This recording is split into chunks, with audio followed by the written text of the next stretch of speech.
Hello everyone and welcome back to the big one, the Premier League predictions. It's been a while first of all. Premier League is tomorrow, Burnley against Man City. We will do the game week 1 predictions later on. I think I will film a video for that. But let me start off with our Premier League predictions. Now,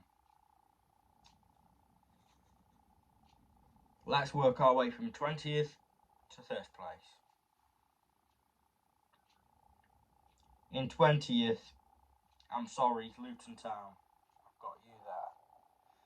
Now, a couple of standout signings for me. Issa Kabor from Manchester City, I do like him. And also Ross Barkley. Watch out for Ross Barkley. He could keep you up. He will be one of your best players. But I do still think that Luton Town will get relegated, unfortunately for you. And I suppose you'll just have to prove everyone wrong because it doesn't look good. 19th place, I mean, there's a toss of coin who finishes in 20th and 19th. But in 19th place, I've got Sheffield United. Now, it certainly doesn't help when you sell your best two players in Ndiaye and Sander Berge. And bring people in who most people haven't heard of. But I do think that you will struggle. I mean, I've heard someone say it's a case of Norwich in their second stint in the Premier League, where everyone just said that they would get relegated, and they lost Emiliano Buendia. Yeah, so I'm sorry. Hang on. Yeah, I'm sorry, but I just really worry for Sheffield United. In 18th place, Wolverhampton Wanderers. I'm sorry. This will come as a surprise for some people, but their outgoings do really worry me. They've lost Diego Costa, they've lost Ruben Neves, they've lost their main threat of goals, Raul Jimenez, and they've brought nobody in apart from Matt Doherty, an ageing Matt Doherty, and Boubacar Traore. 17th place, AFC Bournemouth. Now, letting go of Gary O'Neill does really worry me.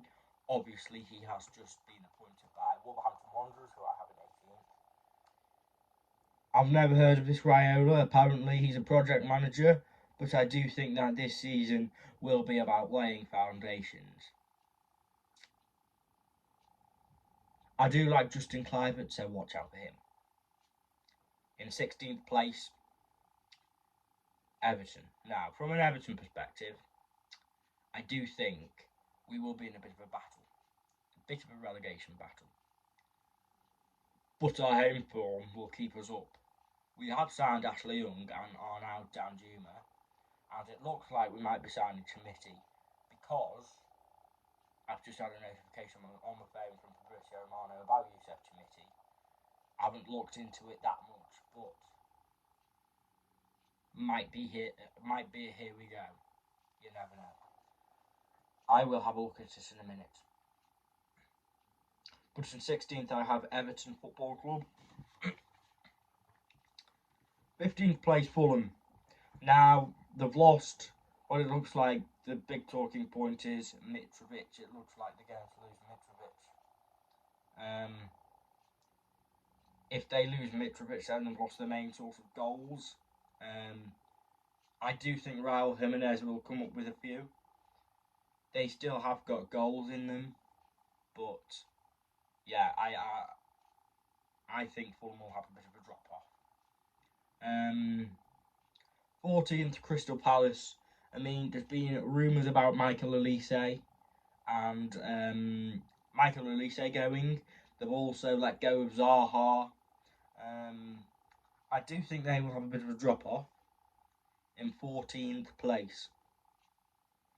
13th place, I've got Nottingham Forest now. Their business has been slow. Few players starting to come in. Anthony Elanga, Matt Turner, goalkeeper from Arsenal. I do think Forest will build on last season in 13th place. Now in 12th place, here we go. Bit of a shock here for you. I think Burnley will surprise a few people. So I've got Burnley to finish in 12th. Now, we've signed Sander Berge, obviously, who we've already talking about when we were talking about Sheffield United. They've signed Nathan Redmond. Looks like they might sign Andros Townsend. So, Burnley, I am looking forward to watching Burnley. Especially under Vincent Kompany. They will be a team who will like to play possession-based football. Right. In 11th place, Tottenham Hotspur. Now, we've had David Ornstein tweet about Harry Kane and that Tottenham have agreed a £100 million, €100 million deal to sell Harry Kane to Bayern Munich. Now it's down to Harry Kane now. If Kane goes, then they will finish as low as 14th place, I think. I've got them in 11th. I think James Maddison is a decent pickup. I do really like Heung-min Son. But 11th place for me. 10th place, West Ham. I think James Ward-Prowse is a good signing. I also do like the look of that man, Harry Maguire. But they've lost Declan Rice, that's the main talking point. Will James Ward-Prowse be that Declan Rice replacement? Who knows? I think James Ward-Prowse is more of a central midfielder, whereas Declan Rice is a defensive midfielder. So you never know about West Ham United. But they have won the Conference League. Now I suppose the main talking point is, will they throw all their eggs into the Europa League basket? Now I personally don't think so. I think there are a lot of tougher teams in that competition now, like Liverpool, like Liverpool. So we don't know if they're going to focus on the league or the Europa League. So, in 9th place, I've got Brentford. Now, the main talking point of Brentford, lost Ivan Toney. But, I mean, they've got a good setup, haven't they? Even if they lose a player, they're not going to fail. Moneyball project.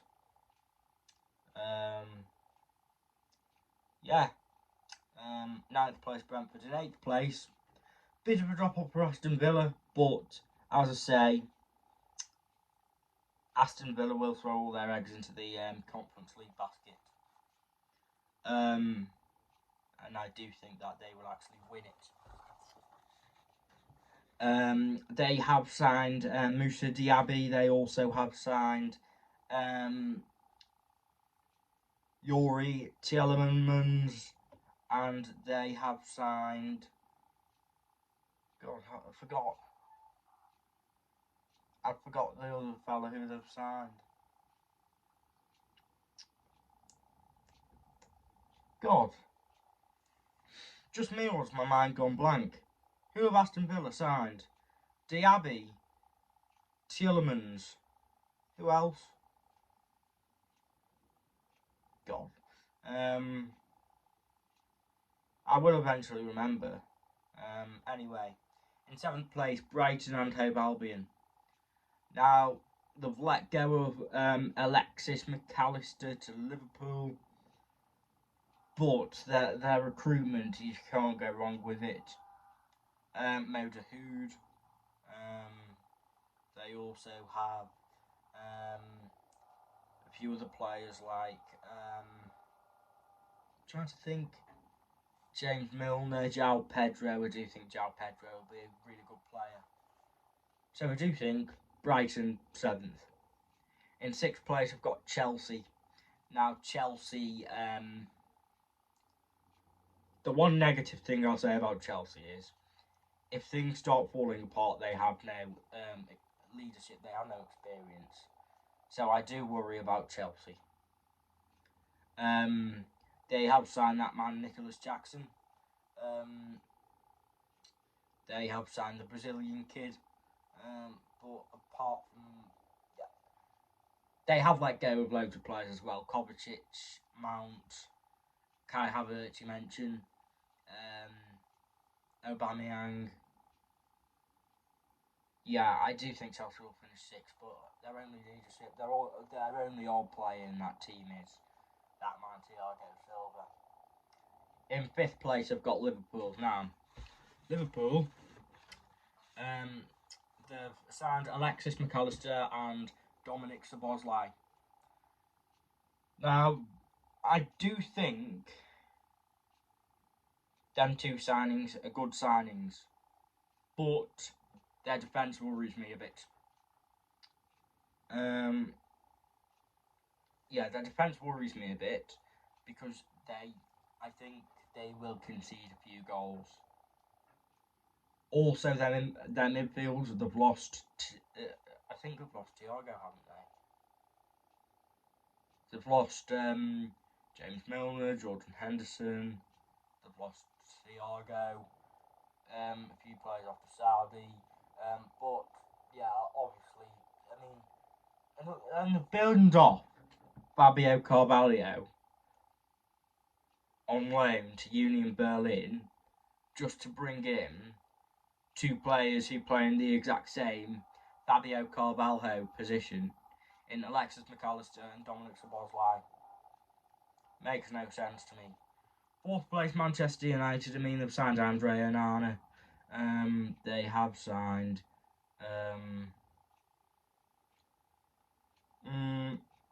Mason Mount, Rasmus Højlund,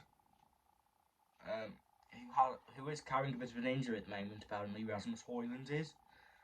But, yeah, as I say, Manchester United think they will get Champions League. 3rd place. Toss up a coin for me for 3rd place. 3rd place, I've gone with Arsenal. Now, they've signed Jurrien Timber. Will Timber start? Who knows? They've signed Kai Havertz. They've signed Declan Rice. They've signed who else have they signed? My mind gone completely blank again. But they have signed loads of really good players, and you can't write off Arsenal to not finish in the Champions League. I've got Arsenal in 3rd. And it looks like they're going to sign David Raya as well from Brentford. 2nd place, as you know, I have got the two clubs owned by Middle East. 2nd place, Newcastle United. Now, I do think this is the start of something at Newcastle United. I do think they will start getting the Champions League year after year after year. They have signed Moussa Diaby. They have signed Sandro Tonali, who I do like. They also have signed that Martino Livramento. I do think it's a case of Newcastle are on the up. In 3rd place, Manchester City. What else can I say about Manchester City? They're just Manchester City, aren't they? finally, let's just do the awards. My predictions of the awards. So, Golden Boot. Surprise, surprise, Erling Haaland. Player of the Year. Erling Haaland. Young Player of the Year. Erling Haaland. Carabao Cup winners. I'm going to go Chelsea Football Club. FA Cup winners. Arsenal. I've got Manchester City down to win the Champions League. I've got Liverpool down to win the Europa League. And I've got Aston Villa to win the Conference League. Now, my dark horse of the season, I think if Burnley finish mid-table, then mid-table will be a good season for Burnley. I do have my dark horse as being Burnley, because people will say 17th, 16th, 15th. I think they will finish 12th. Watch out for Burnley. Anyway, hope everyone has a good day. Looking forward to the Premier League starting up. Speak to you again. Come on.